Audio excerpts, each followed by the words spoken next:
Halo Sobat Thompson, kembali lagi bersama saya Axel di Thompson Network. Apa kabarnya nih hari ini? Kami harap semuanya berada dalam keadaan sehat dan mampu menjalankan aktivitas kesehariannya dengan maksimal. Tidak lupa juga untuk kita ingatkan untuk tetap mengikuti protokol kesehatan seperti menggunakan masker, menjaga jarak, dan juga mencuci tangan. Hari ini kita punya pembahasan menarik nih mengenai pertolongan pertama pada anak tantrum. Nah, di sini telah hadir bersama saya Kak Surya dari Pusat Pembelajaran Keluarga Kabupaten Badung. Halo Kak Surya, Halo, apa kabarnya Aksen. nih hari ini? Baik. Oke. Kak, ini temanya kan hari ini pertolongan pertama pada anak tantrum.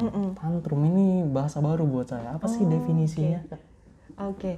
Kalau mungkin contohnya aja ya, biar lebih masuk ya. Tantrum ada Aksen mungkin pernah lihat di mall tuh ada anak yang guling-guling, nangis minta sesuatu itu bisa termasuk tantrum. Tapi kalau dari definisinya sendiri, tantrum itu sebenarnya perilaku yang normal terjadi pada anak usia 1 sampai 3 tahun.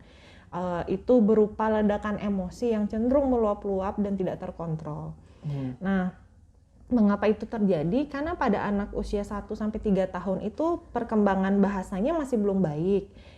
Mereka masih belum mampu untuk menyampaikan apa yang mereka inginkan, mereka masih belum mampu menyampaikan apa yang mereka butuhkan, atau misalnya ketika mereka marah pun mereka nggak bisa menyampaikannya ke lingkungan, sehingga akhirnya lebih menunjukkannya melalui perilaku tantrum itu tadi, kayak gitu. Oke, jadi tantrum ini adalah sebuah perilaku yang penyebabnya juga bisa disebabkan karena mereka ingin menyampaikan, mengekspresikan sesuatu, cuman saja belum mampu mengkomunikasikan. Dan mungkin juga dia merasa bahwa lingkungannya tidak memahami dia ya, maksudnya dia pengen apa, dia nggak bisa menyampaikan, dan lingkungan pun juga tidak paham dengan apa yang dia inginkan. Akhirnya ada gap di situ, akhirnya dia menunjukkannya lebih ke perilaku tantrum itu tadi.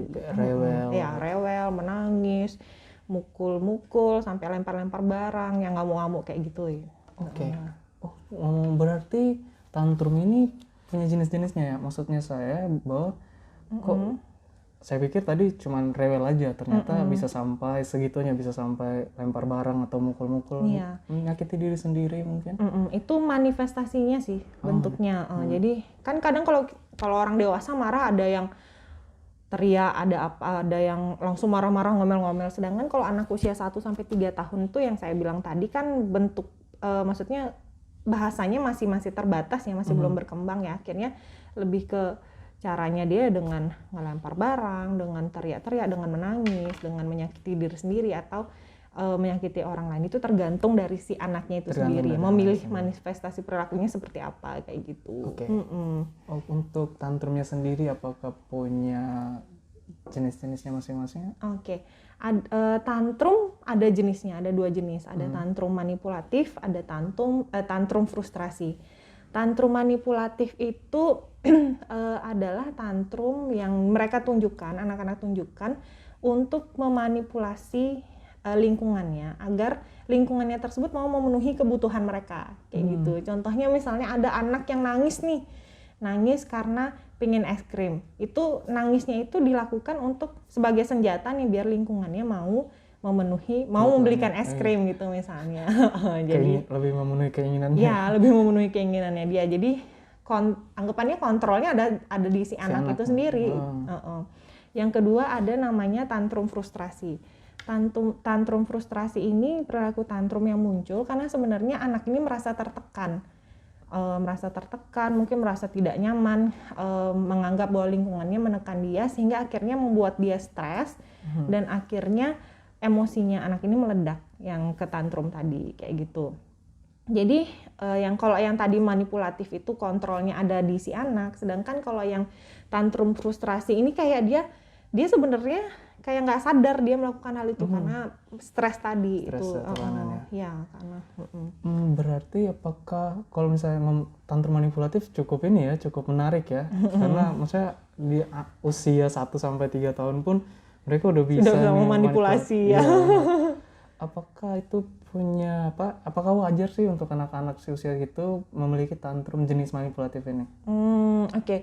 Sebenarnya itu tantrum sendiri tadi kan sebenarnya ekspresi emosinya mereka, tapi ketika mereka merasa lingkungan itu anggapannya lingkungan memberikan penguatan yang tidak sesuai dengan untuk perilakunya dia. Mereka merasa bahwa contohnya misalnya orang tua nih, ketika anaknya nangis pengen es krim, biar anaknya nggak nangis, biar orang tua nggak repot, biar nggak pusing lihat dia nangis, akhirnya orang tua langsung memberikan es krim itu. Jadi itu akhirnya digunakan terus sama dia sebagai senjata untuk mendapatkan apa yang dia inginkan. Itu nggak wajar ya kalau misalnya itu terus-terusan terjadi kan.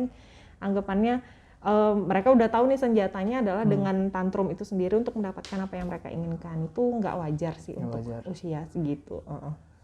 Bukan untuk usia segitu ya, untuk dilakukan anggapannya.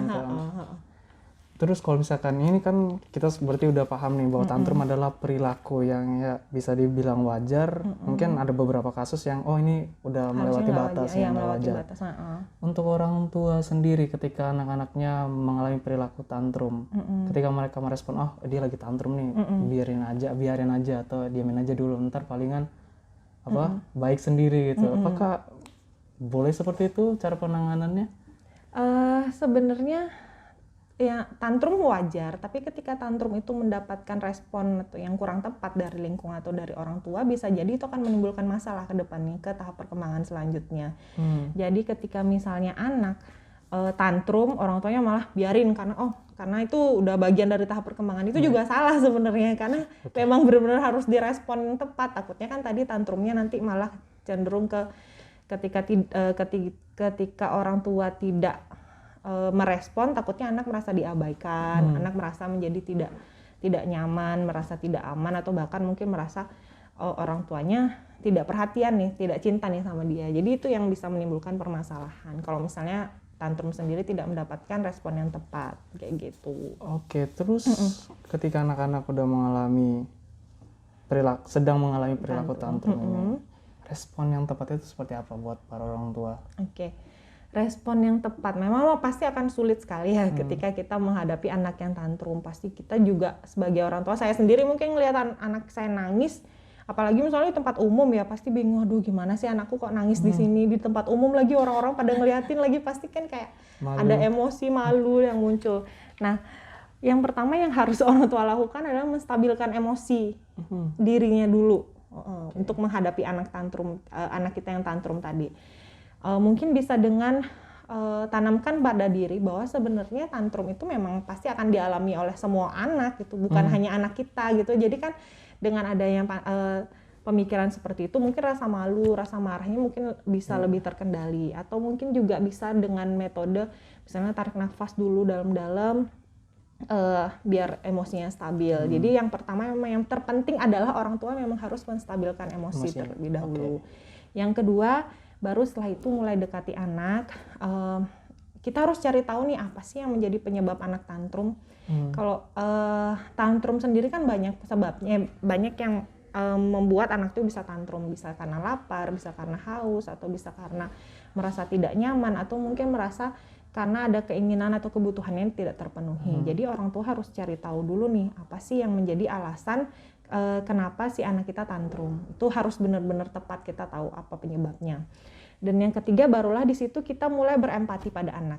Kenapa harus berempati? Karena dengan berempati anak akan merasa diakui, merasa diperhatikan, tidak merasa diabaikan. Kemudian ternyata mama paham nih maksudku apa gitu. Jadi kayak ada rasa gimana ya? Rasa kalau kita misalnya nih lagi sedih, terus kita orang lain kayak berempati sama kita, gimana sih rasanya, kan pasti ada rasa seneng gitu kan.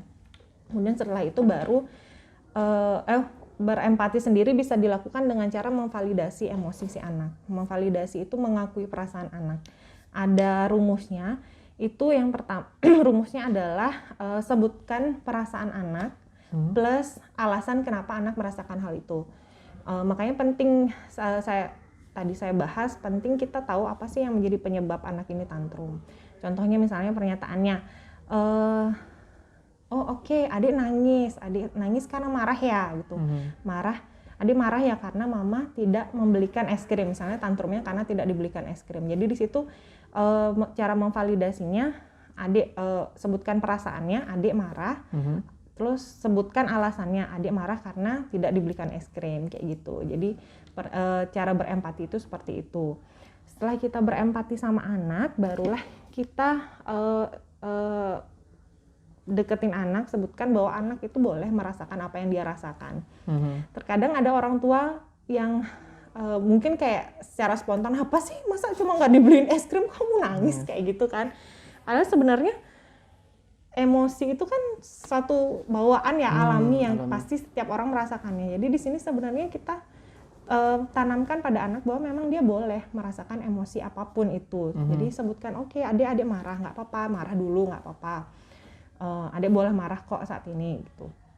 Setelah itu barulah kita katakan pada anak bahwa kita tetap akan menemani dia saat marah itu juga sebagai bentuk bahwa kita menerima anak walaupun dia mengekspresikan marahnya itu. Jadi adik boleh marah nggak apa-apa gitu. Mama tetap di sini nemenin adik. Nah, tunggu sampai marahnya reda, barulah kita masuk untuk memberikan penjelasan sama anak.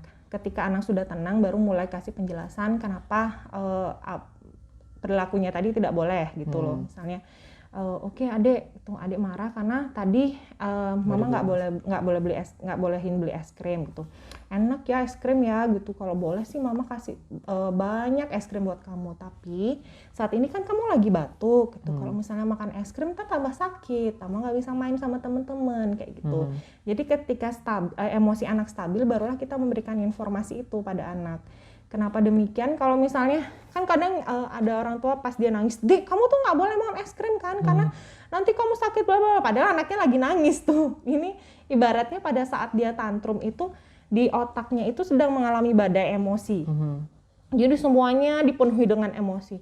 Nah, sedangkan kalau misalnya nasihat atau informasi itu kan bisa diterima oleh otak logikanya anak, sedangkan pada saat dia tantrum, otak logikanya pun sedang diselimuti oleh badai emosi. Jadi nasihat apapun yang kita berikan pada saat dia tantrum tidak akan masuk ke otaknya. Apalagi kalau dengan marah ya. Iya, apalagi dengan marah. Misalnya kita ikutan marah, jadi dia juga makin marah jadinya kan, seperti itu. Itu tips untuk menghadapi anak tantrum yang mungkin cuma menangis. Tapi ketika ada case di mana ketika tantrum itu dia melempar barang, menyakiti orang lain atau menyakiti diri sendiri, itu orang tua boleh memeluk atau mendekap anak, tapi mendekapnya dengan diiringi dengan kata-kata, misalnya, oke, adik marah nggak apa-apa gitu, nggak apa-apa adik marah, tapi mama nggak suka kalau kamu nendang-nendang barang, mama nggak suka kalau kamu mukul-mukul diri sendiri gitu. Adik boleh marah, tapi mama tetap peluk adik. Mama sayang sama adik. Jadi benar-benar pegang dia, jangan sampai anak itu melukai diri sendiri atau melukai orang lain kayak gitu. Oke, Kak. Saya penasaran untuk perilaku tantrum ini, apakah dia berkepanjangan atau cukup sebatas umur usia 1-3 tahun, terus berangsur-angsur perilakunya udah mulai normal tenang, atau dia bisa seterusnya? Oke. Itu tergantung dengan respon kita dalam menghadapi tantrum itu tadi. Jadi misalnya anak beranggapan bahwa responnya tidak tepat. Contohnya misalnya kayak tadi, anak nangis, orang tua langsung memberikan apa yang dia inginkan. Itu sudah digunakan sebagai senjata sama dia. Kalau misalnya itu kan anggapannya responnya tidak tepat. Akhirnya itu bisa jadi terus digunakan sebagai senjata sampai setelah usia 3 tahun misalnya, padahal sebenarnya pada usia lebih dari 3 tahun kan dia sebenarnya sudah bisa bernegosiasi, sudah bisa berdiskusi, tapi respon orang tuanya seperti itu, ya udah mendingan aku menggunakan cara itu ya biar mendapatkan apa yang kita inginkan gitu. Jadi bisa berlanjut sampai tahap perkembangan berikutnya kalau mendapatkan respon yang kurang tepat dari lingkungan kayak gitu. Oke. Berarti memang respon orang tua ini sangat penting ya? Iya, penting banget. Ketika mereka mendapat respon yang tepat dan yang baik, kedepannya juga perilaku mereka atau emosi mereka lebih stabil. Iya, lebih stabil, benar. Oh, berarti emang di periode-periode atau masa-masa anak mengalami perilaku tantrum ini, disinilah orang tua harus lebih aktif lagi mengontrol atau mendidik anaknya. Merespon yang tepat sehingga anak sendiri pun juga lebih bisa mengontrol emosinya, belajar mengontrol emosi mereka kayak gitu. Oke, Kak. Oke, kira-kira nih Kak, punya nggak pesan-pesan buat orang tua dan para sahabat Thompson yang sedang menonton channel kita hari ini? Oke. balik lagi tadi, tantrum sendiri memang suatu hal yang wajar. Setiap anak mungkin akan mengalami itu di usia 1 sampai 3 tahun. Tapi walaupun itu suatu hal yang wajar, ketika anak tantrum tidak mendapatkan respon yang tepat, itu juga akan menimbulkan permasalahan pada tahap perkembangan berikutnya. Jadi sebaiknya orang tua tetap memberikan perhatian pada anak ketika anak tantrum, tapi juga merespon dengan cara yang tepat agar nantinya tidak bermasalah di tahap perkembangan selanjutnya. Oke, terima kasih banyak Kak Surya Iya, untuk sama-sama. sharingnya hari ini. Kita ketemu lagi lain kesempatan dengan topik pembahasan yang lebih menarik. Iya. Sekian untuk sharing kita hari ini. Terima kasih sudah menonton channel kita. Jangan lupa untuk subscribe, like video ini jika suka dan membantu. Dan jangan lupa juga untuk komen jika punya pertanyaan dan masukan. Saya Axel dari Thomson Network dan Saya Surya dari Puspagas Karjepun. sampai jumpa. Sampai jumpa.